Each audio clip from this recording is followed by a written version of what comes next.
¿Qué tal? ¿Cómo están amigos y amigas de esta comunidad? Como siempre un gusto, como siempre un placer que nos acompañen. El día de ayer el Instituto Nacional Electoral, el Consejo, la llamada herradura de la democracia, como se les ha señalado, dictaminaron por mayoría sancionar a los candidatos y candidatas ganadores y ganadoras en la elección judicial que hubieran aparecido en los acordeones. Una decisión que dividió completamente a los consejeros. Hubo otra parte donde se señaló que no había un asidero jurídico para ello. Otros más dijeron es necesario que haya una referencia por lo que pasó. Vamos a profundizarlo con mi querido Andrés Reper, que ya se encuentra con nosotros. Andrés, ¿cómo estás? Muy buenas tardes, Jesús. Muchas gracias. Bien, aquí a la orden. Gracias, querido. Oye, pues buscando tu análisis, tu opinión relacionado precisamente con este punto. ¿Cuál es tu lectura que le das a esta decisión que toma el INE? La presidenta de la mañana decía, un día dicen una cosa, otro día dicen otra, pero ¿cuál es, qué escenario ves tú a raíz de esta decisión? Bien, Isaac, me gustaría separar dos conceptos o dos ideas, no son conceptos. La primera idea es que era perfectamente válido que la gente llevara su guía o su acordeón a la casilla para recordar por quién votar, sobre todo porque los candidatos estaban identificados con números y eran números los que tenías que poner en los alveolos.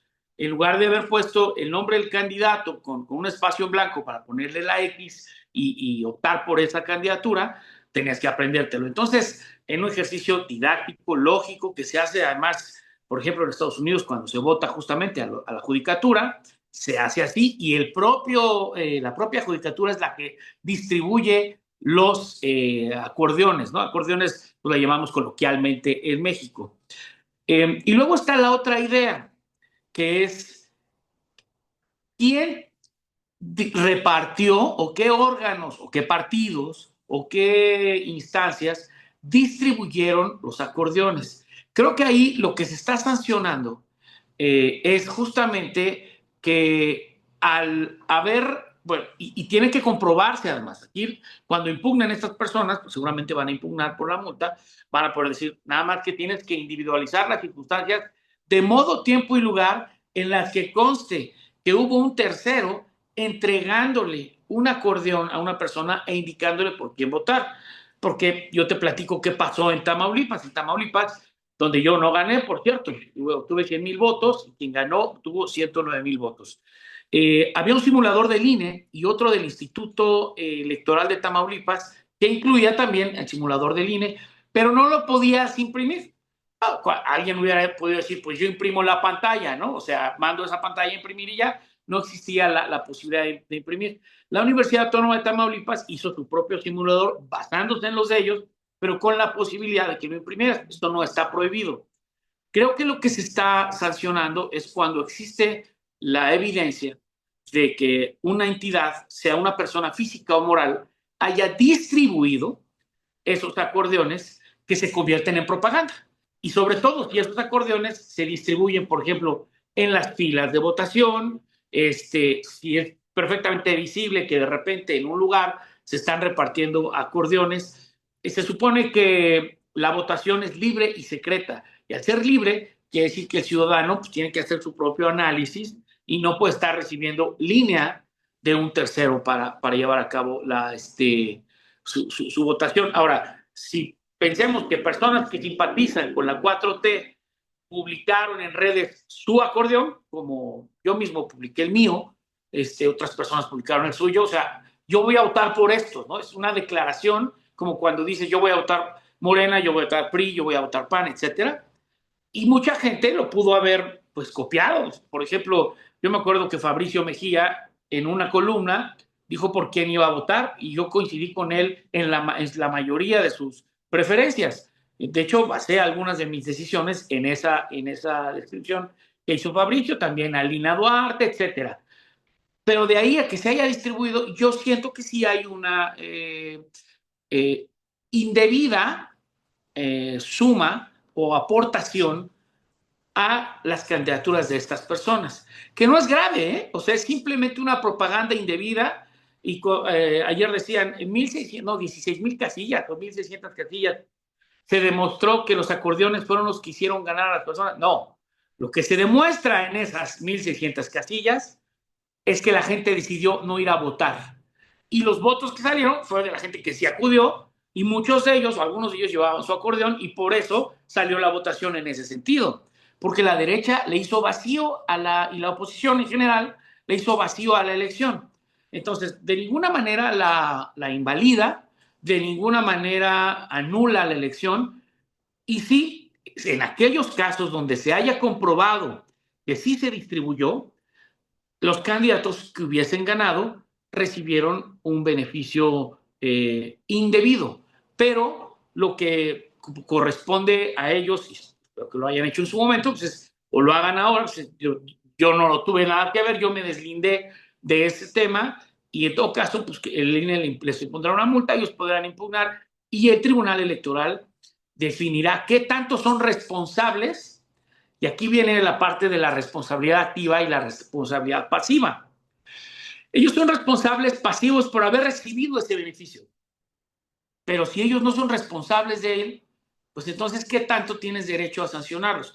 Eres responsable activo, pues cuando tú eres el que lo promoviste, lo financiaste, lo distribuiste, etcétera. Entonces, creo que amerita que lo revise el tribunal, y sí es importante que se discuta, porque va a sentar un precedente. Incluso el consejero Castillo decía, incluso los que no ganaron, por ejemplo, yo, por ejemplo, si no ganaron, pues ni modo, pero si estaban en los acordeones que se distribuyeron, también fueron objeto de un beneficio indebido.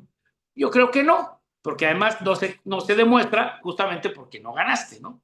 Y entonces, imagínate que alguien se haya dedicado a distribuir, incluso para afectar, ¿no? Para afectar la legalidad de la elección, a distribuir o a imprimir, ¿no? Imprímete 12,000 acordeones y ve y tíralos afuera de las oficinas distritales de Morena, ¿no? En algún lugar. Mira, aquí está la evidencia. Entonces creo que es un tema que, si se demostrara fehacientemente con circunstancias de modo, tiempo y lugar que fueron distribuidos, pues entonces sí amerita una sanción, primero a los responsables, porque si no hay responsable, pues entonces ¿a quién vas a sancionar? Al beneficiado, pues está medio injusto. Primero a los responsables activos, insisto, solo que se hubiera comprobado fehacientemente a los responsables pasivos, pero no pasa y no debe pasar de una multa, porque ellos no son responsables de lo que se haya hecho, que alguien haya preferido no solo votar por ciertas opciones, sino tratar de influir en la manera en que los demás iban a votar, aunque era un periodo de campaña. En el periodo de campaña, tú puedes decir, yo te invito a ti a que votes, por ejemplo, por Hugo Aguilar. Eso no estaba prohibido. Ahora, estaba prohibido hacer campaña con recursos, pero si yo te decía a ti, por favor, te invito a que votes por él, pues en el tema, en el entorno de una conversación, de una sobremesa, no tendría por qué ser. Entonces, está muy gris el área en la que se está basando la determinación. Y bueno, no olvidemos también el componente político, la idea de dejar la elección con manchas para decir, no salió bien, ¿no? Por mucho que se hayan esforzado, no salió bien. Te voy a poner otro ejemplo. Cuando los comités de evaluación revisamos los promedios, se acordó revisar sobre ciertas materias. Eso fue un producto y materia de acuerdos que están documentados. Oye, para los de derecho penal, de acuerdo con nuestro punto de vista, hay que revisar que sepan derecho constitucional, porque es elemental, ¿no? El principio de legalidad, de inocencia, etcétera, y que conozcan procesal penal y que conozcan derecho penal. Pero si de repente los consejeros, a la hora que revisan los requisitos, como sucedió, deciden revisar otras materias, decir, no, es que eso que revisó el comité de evaluación no eran las calificaciones debidas. Las calificaciones que debieron haber hecho son estas otras. Eso está mal, porque ellos no son el comité de evaluación. Ellos solamente tenían que revisar que se hubieran cumplido los requisitos. Y se presume legal, válida, la calificación que impusieron los comités de evaluación, puesto que además fue confirmada por el tribunal posteriormente. O sea, son actos firmes, y de repente los consejeros, violando el principio de retroactividad, deciden descalificar a algunos candidatos porque ellos consideran que, de acuerdo con su criterio, eran otras materias. Esta fue una intervención indebida.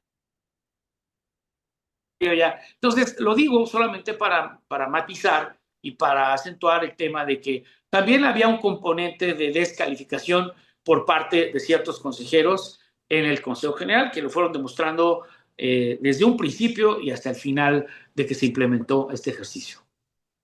Oye, este tipo de puntos, como señalabas, bueno, se siente un precedente, es parte de este mismo proceso y también me gustaría tocar ese punto contigo. ¿Qué tanto están también moviendo los intereses al interior del INE en contra de esta elección? Totalmente, totalmente. Recordemos que quienes ejercían el poder antes de que fueran desplazados desde 2018, pues no nada más lo ejercían en el poder ejecutivo o en el poder legislativo. Crearon en 2014 toda esta serie de órganos autónomos y estas designaciones para esparcirse horizontalmente y que estos grupos, estas camarillas, protegieran estos intereses, de tal manera que estaban incrustados y están todavía hoy en la Corte, en el Consejo de la Judicatura, en el extinto INAI, en ¿cómo se llama? En el Instituto Nacional Electoral, en el Tribunal Electoral, en los juzgados, etcétera. Son los mismos, se conocen, y todavía no hemos podido hacer los cambios democráticos y republicanos en todos esos órganos. Por lo tanto, por lo menos 6 de los consejeros actuales, por lo menos, pertenecen a la generación, a la camada, a las designaciones que se hicieron cuando estaba el PRIAN todavía en control de todos estos órganos. Entonces, sí, desde luego, hay un componente adverso, lo hemos visto en las sesiones, y en el peor error que tuvo el INE, que para mí es imperdonable, es que sabiendo ellos que en materia electoral, como ya lo hemos comentado muchas veces, no procede el amparo, ni tampoco procede en contra de reformas constitucionales, hayan dicho, pues nosotros le paramos, ya no avanzamos hasta que alguien nos diga que podemos avanzar. Ellos sabían que tendrían que haber avanzado, dejaron pasar aproximadamente un mes y medio sin hacer nada para después empezar a hacer las cosas a matacaballo, que porque el tribunal les dijo, no, pues sí, sí pueden porque no procede en esta materia. Entonces, fue yo digo, una especie de acuerdo, de complot entre estos grupos de interés enquistados en los órganos del Estado mexicano para sabotear y para boicotear esta reforma que sí ha sido efectivamente muy accidentada, ha tenido muchos obstáculos y esperemos que ahora que ya se nombren a los últimos órganos se pueda consolidar. Pero bien, tiene muchos retos por delante, desde luego, retos de gestión, de administración y de convalidación ante la sociedad. Ahora tenemos que demostrar que esta decisión de todos los mexicanos, o de la mayoría de los mexicanos, fue para bien. Oye, Andrés, ¿qué opinión te merece, bueno, la manera como también se está manejando del otro lado, el caso de desde Ciro Gómez Leiva hasta Chumel Torres, asegurando que con estas sanciones ellos catalogan de multitas, se da el mensaje de que se vale ganar haciendo trampa? Bueno, pues digamos que quejarse de lo que antes hacían. Ellos validaban la frase tan bonita de las personas rurales de Michoacán que dicen, haya sido como haya sido, por decir, o sea, no me importa lo que digas, lo que yo te sostengo es la verdad o lo cabal, y que utilizó Felipe Calderón para decir, pues mira, como haya sido, ya gané. Ellos se beneficiaban de eso y la usaban como sorna y ahora están quejándose, pero además basándose en lo que ellos consideran que es inmoral. Es como todos los que están defendiendo a la infractora Carla Estrella porque no alcanzan a comprender qué significa violencia política de género y simplemente, como no lo entienden, ni lo quieren entender, ni quieren revisar la ley, entonces se arman toda su estrategia y hablan de dictadura, de prepotencia, de abuso. Lo que pasa es que a la derecha nunca le ha gustado que se le aplique la ley. La izquierda se queja, la acata, pero la derecha no. La derecha es totalmente repelente a que le apliquen la ley y como evidencia tenemos a Salinas Pliego, tenemos a Alito Moreno, tenemos a la dirigencia del PAN, tenemos a Lili Telles, es como, no, si no es como yo digo, todo está mal. Entonces, pues es la estrategia, es Ciro, es Chumel. Digo, a Chumel no le podemos exigir mucho porque tiene a Serrín en la cabeza, pero Ciro todo lo hace con una malicia. Es un reportero inteligente de décadas, que además trabaja también pues, para Salinas Pliego, ¿no? Cuando era su enemigo, al final terminó comprándolos, ¿no? Mi querido Andrés Reper, yo como siempre quiero agradecerte estos minutos para nuestra comunidad que nos permites aprender de ti, querido amigo. Al contrario, Jesús, es muy agradable y agradezco que me permitas compartir estos puntos de vista. Creo que son temas que tenemos que discutir. Estamos viviendo un momento en el que estamos discutiendo no solo hechos, sino aspectos filosóficos y deontológicos de lo que significa ser de izquierda, la transformación, y son discusiones muy pertinentes. Entonces, creo que es muy, muy, muy, muy oportuno que abras tu espacio para esto y yo, como siempre, te lo agradezco.